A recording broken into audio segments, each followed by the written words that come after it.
We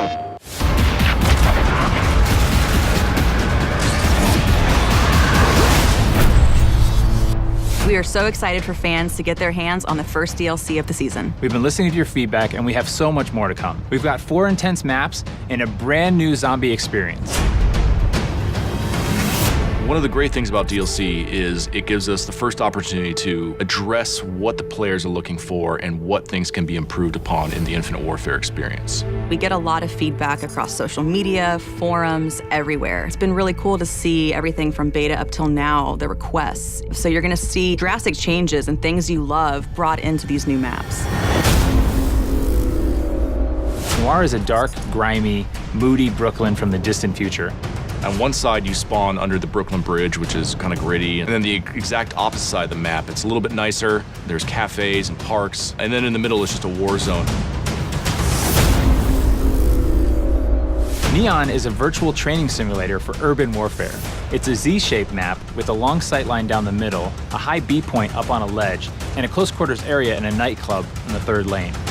When you run around, cars will generate players. When they die, they will dissolve into a mess of polygons. It's a very interesting and fun space to be in. One of the maps in DLC 1 that we are pretty excited about is called Renaissance. It takes place in Venice. It's a very tight quarters, very fast gameplay. If you like to snipe, you're gonna love the church lane. If you like to run and gun with your shotgun or your SMG, you're gonna love skating through the interiors and engaging players. And if you're a mobile mid-ranger, you're gonna love taking your assault rifle onto the streets. Another map we have is called Dominion, and it's a Modern Warfare 2 remake of the classic map Afghan. This time it takes place on Mars. Afghan is such a revered map, not just amongst the fans, but also among everybody at Infinity Ward. It has a lot of different identifiable landmarks that everybody can remember: the crash ship, the AA guns on the hill. And we knew it was kind of an easy transition over to Infinite Warfare's theater of war.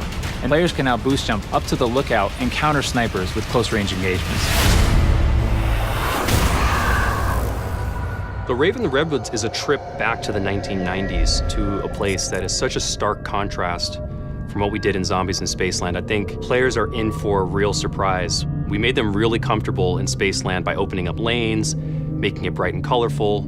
This is really a horror film brought to life in a video game form. It's going to blow people's minds. After getting sucked out of Zombies in Spaceland, our 4 characters appear in a cabin. They wake up kind of groggy. They kind of realize that they're maybe in the 90s now. As you explore outside of the cabin, you find out that you're actually in an abandoned camp that's been kind of taken over by a few hundred raver kids that are throwing an all-night rave party in the middle of the woods. The level has this dark, foreboding, kind of spooky vibe, and then the world comes alive.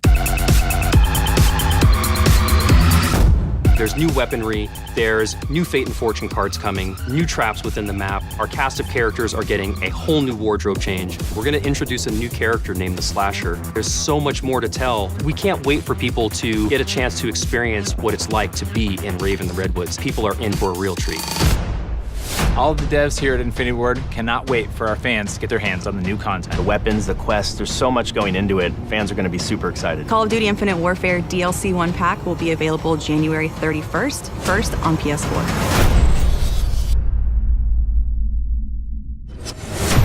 Get the season pass and receive $20 of bonus content. Play map packs first on PS4. PlayStation